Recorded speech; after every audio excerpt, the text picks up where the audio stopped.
আপনারা দয়া রূপে ওই মেয়েটাকে যদি একটু সাহায্য করেন আপনাকে সওয়াব হবো।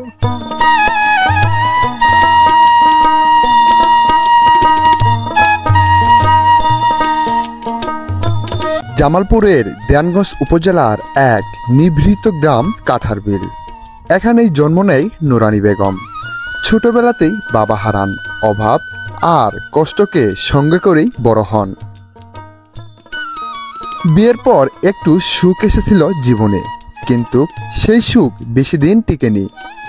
স্বামী দিনমজুর বিল্লাল এক সড়ক দুর্ঘটনায় মারা যান, রেখে যান তার একমাত্র ৮ বছরের সন্তানকে।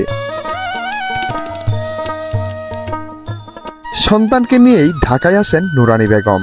কাজ করেন গার্মেন্টসে, কিন্তু হঠাৎ অসুস্থ হয়ে পড়েন। ডাক্তার জানান তার 2টি কিডনি একদম নষ্ট হয়ে গিয়েছে।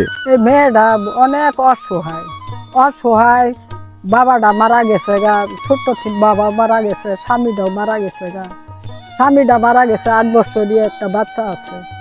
ওই বাচ্চাটা নিয়ে গার্মেন্টসে চাকরি করবে গেছে। চাকরি করবে যায় অসুখ ছাড়ে না, পরে আলট্রাসাউন্ড করছে, করি দুটা কিডনি ডান হয়ে গেছে। আপনারা দয়া রূপে ওই মেয়েটাকে যদি একটু সাহায্য করেন আপনাকে সওয়াব হবো। আপনারা দোয়া করবেন, আর মেয়েটা যাতে বাচ্চাটা নিয়ে যান, বেশি যান, থাকার মতন আল্লাহ যান তৌফিক দেয়, এটাই আপনাদের কাছে অনুরোধ। গত 5 বছর আগে সড়ক দুর্ঘটনায় আমার স্বামী মারা গেছে। এখন আমি বিধবা, আমার একটা ছেলে আছে।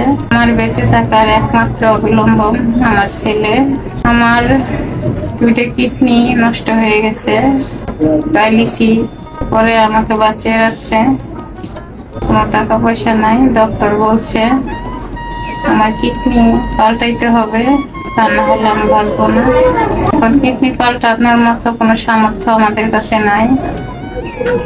এখন সবাই যদি আর্থিক সহযোগিতা দিয়ে আমার পাশে থাকেন, তাহলে আমি চিকিৎসার মাধ্যমে আল্লাহর রহমতে আমি বাঁচতে পারতাম। আমার বাচ্চার অনেক ইচ্ছা।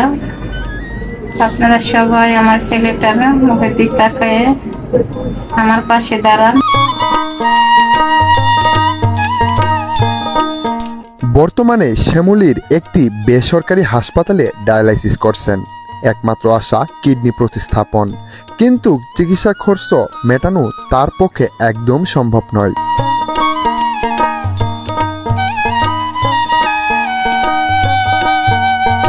শুধু এই মাটি নয়, বাঁচতে চান নিজের সন্তানের জন্য। তার শরীরের 2টি কিডনি একদম ড্যামেজ হয়ে গিয়েছে, প্রয়োজন একটি কিডনি প্রতিস্থাপনের, কিন্তু সেই সামর্থ্য নেই। আপনারা আমরা সকলেই যে যার অবস্থান থেকে এগিয়ে আসি, স্ক্রিনে দেওয়া নাম্বারে যোগাযোগ করে তার পাশে, তাতে বেঁচে যাবে একটি পরিবার, একটি মা, একটি সন্তান। সকলেই পাশে থাকবেন।